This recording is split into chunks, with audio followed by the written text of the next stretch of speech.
Hello, Yosemite Church. My name is Sergio, and today's devotional, we're going to be continuing in Luke chapter 23, verses 13 through 25.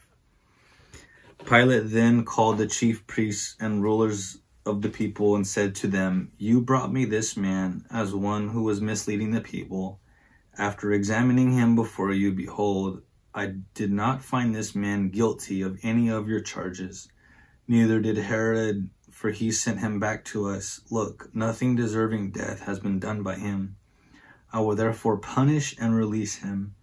And they all cried out together, "Away with this man, and release Barabbas to us."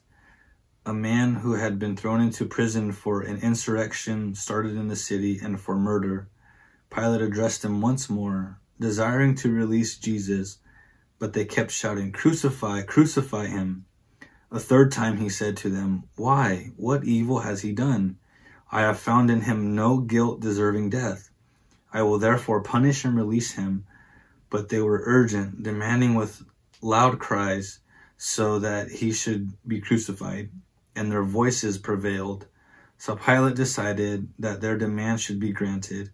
He released the man who had been thrown into prison for the insurrection and murder, for whom they asked. But he delivered Jesus over to their will. So back in Luke chapter 1, a while back, Luke gave us the reason for his gospel, his account of the life of Christ, was for us to know for full certainty of the things that we have been taught. We've gone over Luke for the past year, and we've seen that Jesus has authority. He's the Son of Man to forgive sin, to heal sicknesses, to cast out demons, and raise up the dead.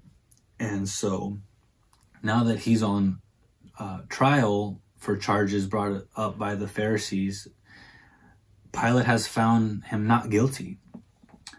So in continuing on with his crucifixion, we can see that he was crucified for no reason. He was innocent. And the reason why he was crucified was for our sins, so that we can have reconciliation with God. And this reason is actually given to us by the prophets. One of the prophets, Isaiah, points forward to this moment that we're seeing in Luke chapter 23. And Isaiah points to this in Isaiah chapter 53. And I'm just going to read a few verses there. Isaiah 53.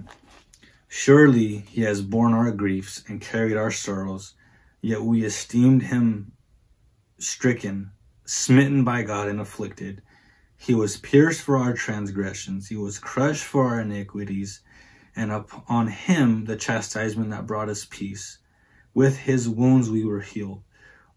All we like sheep have gone astray. We have turned every one to his own way, and the Lord has laid on him the iniquity of us all." So the rest of the chapter is beautiful. I encourage you to read the whole chapter of Isaiah 53. But for time's sake, that's just a little snippet of how this points forward of what we're seeing take place in Luke 23, so that you may know for full certainty that Jesus is a Son of Man.